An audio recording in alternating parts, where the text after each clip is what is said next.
coming up.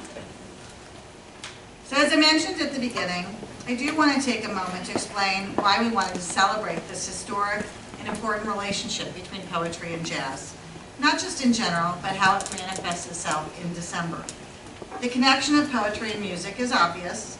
Poetry, of course, is as much about sound as it is about words. Many poets are also accomplished musicians, just as many musicians dabble in poetry.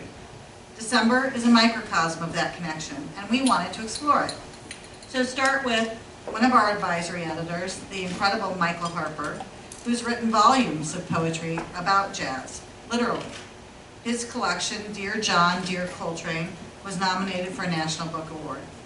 14 of Michael Harper's poems have been published in December over the years, but the first was called To Billie Holiday in 1961. Another of our advisory editors, Marvin Bell, frequently performs with the jazz group Oregon. And tonight, as we speak, Marvin is performing at an event titled Poetry, Prose, and Song in Columbus, Ohio. After poet Bill Miner's poem, My Fingers Refuse to Sleep, appeared in our revival issue, he set it to music, and it was recorded and released by jazz singer Jackie Hope. Harold Witt Williams, whose poems were in volume 25.1 and are again in the current issue, is the lead guitarist for the critically acclaimed band Cotton Mather. Michael Anania's poem, Tin Tin Deo, from volume 25.2, is based on the Dizzy Gillespie-Chano Pozo collaboration in 1947 that brought Afro-Cuban rhythms into modern jazz. So these are just a couple of examples, and I bring them up to point out that December recognizes its role as a point of intersection for poetry and jazz. But I'm not necessarily the best person to explain that connection.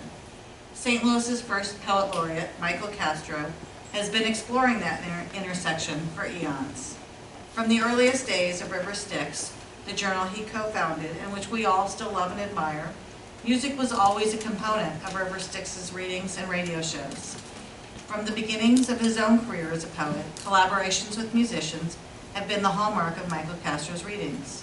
He has, of course, written poems about plenty of other topics in his many published collections, but music has been a constant for him.